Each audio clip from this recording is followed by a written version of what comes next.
Tonight, we are just hearing from the family of one of the most prominent accusers of Jeffrey Epstein, Virginia Giuffre's two brothers and their wives, all family together, telling me in an extensive and emotional interview in literally just the last hour that their sister was a person, not an object. They are urging the president not to pardon Ghislaine Maxwell, who they call a monster.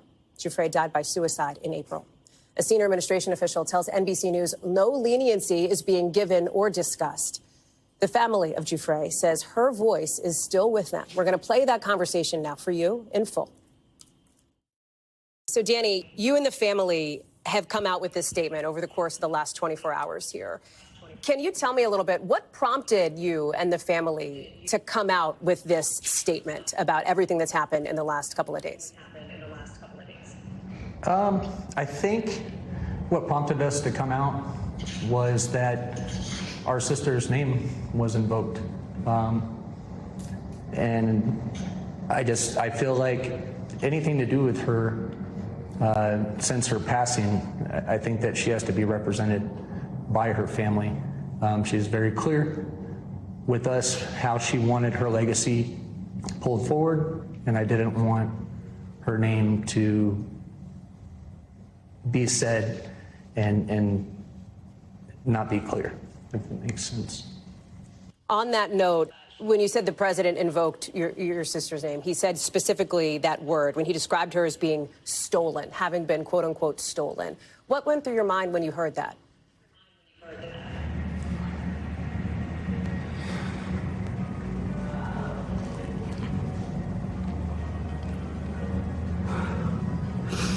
I think we were shocked by it, especially to use the term stolen, because she's not an object, she's a person. She's a mom, she's a sister.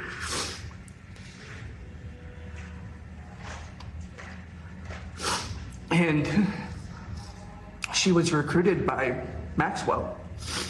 She wasn't stolen, she was recruited at Mar-a-Lago, his property, a place where she was looking forward to having fun that summer. And it just kind of makes us wonder, I mean, how much he knew.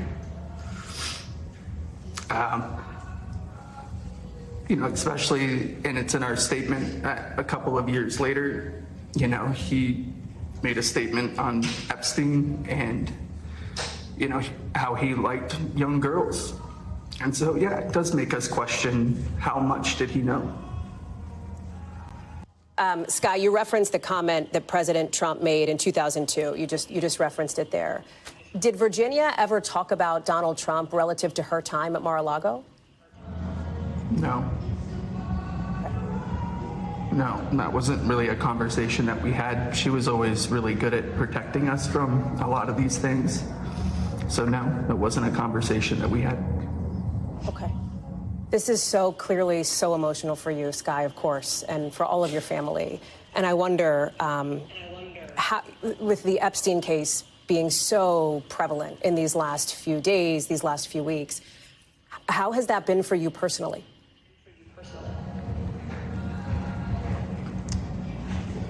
I think I can answer that. We've constantly had to relive, since my sister's passing, these things from her past. She was pretty open with us about the things that transpired down the line with Epstein and Maxwell, and we know that she was proud of herself. It still impacted her, but she was proud of the work that she did to take them down. And, you know, reliving it over and over again for us as the family, you know, it does bring up those feelings of sadness for her, but it also brings up, you know, how proud, and I can speak for everybody here, how proud we were of her and everything that she did. And I think that we need to keep the emphasis on that. You mentioned Ghislaine Maxwell. This is something else that was referenced in your statement as well. When it comes to the possibility of a pardon for her, what is your message to President Trump on that?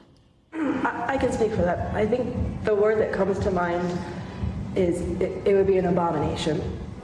Our sister always told us that Maxwell was even worse than Epstein. We said it in the statement that she was a monster. But this is a woman who used her womanhood to prey on young girls, vulnerable young girls. And she wasn't a light participant. She's convicted of these crimes. And the thought of offering her leniency or a complete pardon, it makes us feel sick, because we're letting someone out who could potentially repeat this. We know the track record. And it doesn't seem like there's any information that could be gained that's worth letting out a monster. So then, Lynette and Danny, I'll address this to you. I will tell you that based on our reporting since your statement came out, a senior administration official tells our team, and I want to quote here, that no leniency is being given or discussed as it relates to Maxwell. Lynette, Danny, Skye, Amanda, and Danny and Lynette, I'll let you take this first. Does that give you any measure of comfort or relief to hear that? Absolutely. It gives me great comfort, and it makes me think that, I think that my sister would have been mortified if she were let out of prison. I feel that it is now our responsibility to make sure that we at least put her voice into our voice and scream that forward. And Amanda, I can direct this to you and to Skye. What do you want President Trump to know about your sister and about the possibility of leniency for Ghislaine Maxwell?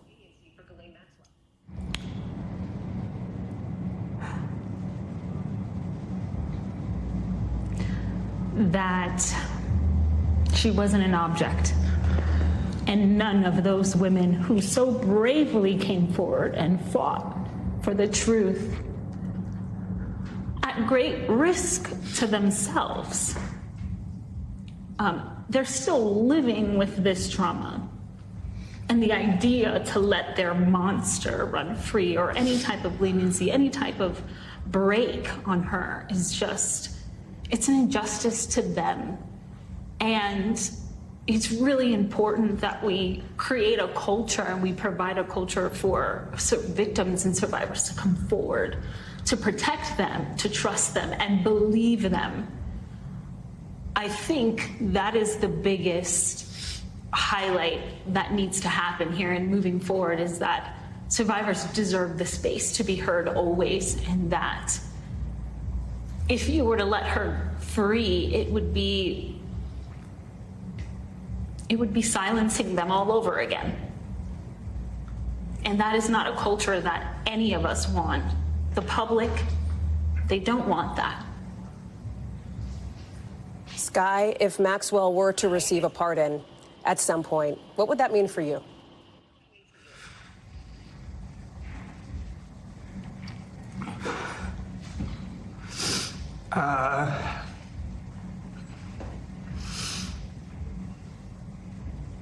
It would unwind everything that my sister and all the survivors fought for. It would be a disgrace of justice.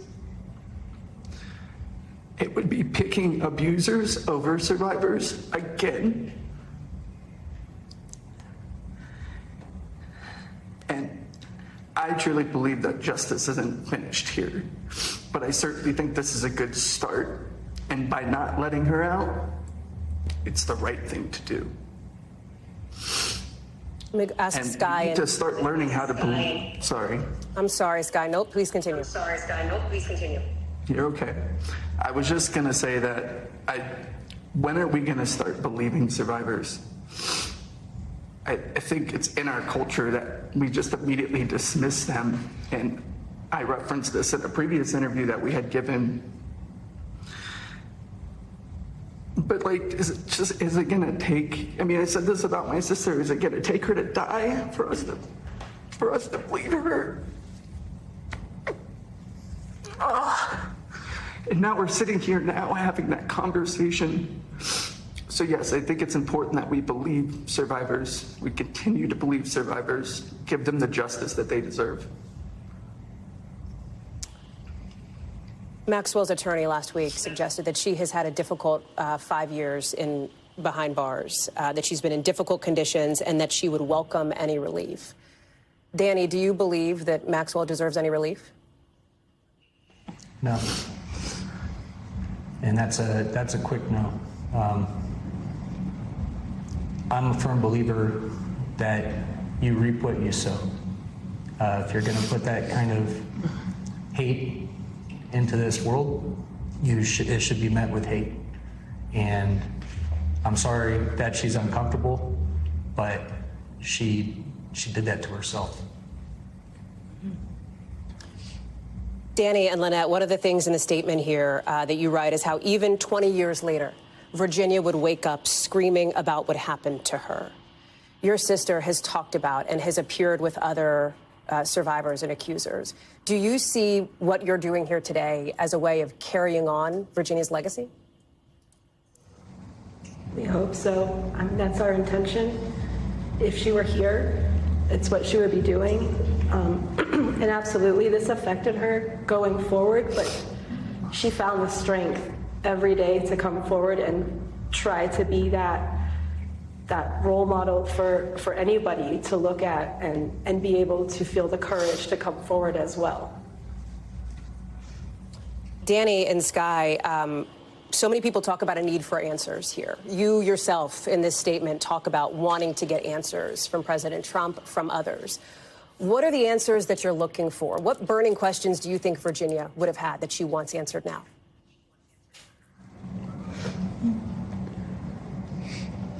It's a good question.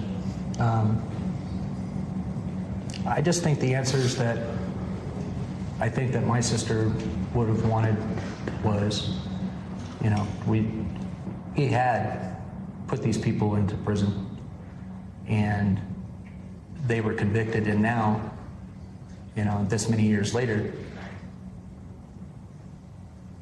they're saying that, you know, they're going to rely on somebody that was locked up for these crimes, was tried for perjury, to answer questions about other people that may be implicated. I personally feel like, you know, maybe that information is there. And, you know, I think that I speak for myself and I speak for my family, and I also speak for a lot of people who just, you know, the people that are implicated in this, you know, we don't want them to be hidden or pushed away. I think I can also speak to that. One of our very, very last conversations on FaceTime, she had a little bit of hope in her because it was said that the files were going to be released.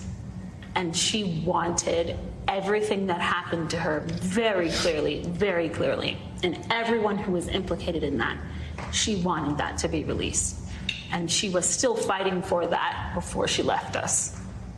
So I think she wants what we all want, is transparency and justice. So you're saying, Amanda, that Virginia wanted to see these Epstein files released, that was important to her even right up until the end? She was fighting for that to happen right up until the very end, yes. She wanted the public to know the crimes that they had committed. So then, Skye, when it comes to this issue of potential leniency for Maxwell, do you need to hear President Trump rule out a pardon? Would that give you a measure of comfort? Yes. I think this is a beginning. I think what Amanda spoke about with the release of the files and giving transparency to the public. I mean, this is being asked for. So when we are asked, what are we asking for? And would that give us comfort? The answer unequivocally is yes, that would certainly give us comfort, but we know that that's not enough. There's more to be said and there's more to be done for these survivors. They deserve justice. We deserve to know. Sky, will you keep fighting on behalf of your sister, on behalf of other survivors? Every day. I'd like to speak on that as well. Please, Danny. Please, Danny. So we had the honor of having a group call with a very large group of survivors, and we got to know them. We got to tell them that that was my sister's like push. She wanted to come back to the United States from Australia, and with her nonprofit SOAR, help, you know, and not just help them after the fact, but help them going forward. One of the things that I took from that conversation that really impacted me was they all, in many ways, went through the same exact thing that my sister went through, and were carrying the same afflictions that she had, but I saw power in them and strength in them, and what I really saw was strength in them in numbers. And I really want the survivors that are left in wait to know that your voices individually, you know, many of these girls, they had death threats to them and their families, and threats of financial ruin. I think that if you assemble and have power in numbers, your voice is louder. And it really touched me to be in the room talking to them, and I just wanted that to be said. Before I let you go here, you know, one of the things that strikes me is that this story around Jeffrey Epstein, it is not going away. It doesn't feel like it's going away based on what we're seeing now, you know, from where I live here in Washington, members of Congress who have subpoenaed Ghislaine Maxwell, who want to speak to her. And I wonder, and I'll give this to Lynette or Amanda, whoever wants to, any of you who want to speak on this, what is your message to lawmakers? These lawmakers who are seeking to talk to Ghislaine Maxwell, what do you want to say to them as this story continues to move forward? That is not the change we need. We don't need to be seeking predators for answers. We need to get close and personal with the people who are living this real experience and find out what laws would have been in place that could have made a difference for them, that could have got them out earlier, that could have gave them a chance to try them in court and put them where they belong. Those are the voices you need to be speaking. Those are the questions that we need to ask. We fully intend, and we already have since her passing, to show up for different survivors all over the U.S. and make sure that we can speak to legislation. It was one of the biggest passions of our sister, and we're definitely adamant about continuing that work, because that's where it starts. We have to look at our laws. We have to look at the loopholes that have been created for predators to get away. And we have to say, no, enough is enough. Is there anything we haven't talked about that you feel is important to mention here? I'm so grateful to you for being so candid and so open. I think we wanted to just show a photo for you. This was Virginia at 16 years old, right before she was taken or preyed upon by Maxwell and Epstein. Sky and Danny, when you look at that photo, what do you think?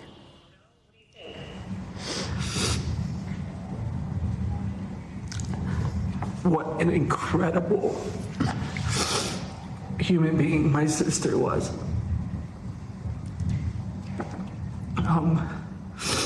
She was a free-spirited fighter for all women and survivors. And I believe if she was here with us today, she'd still be fighting.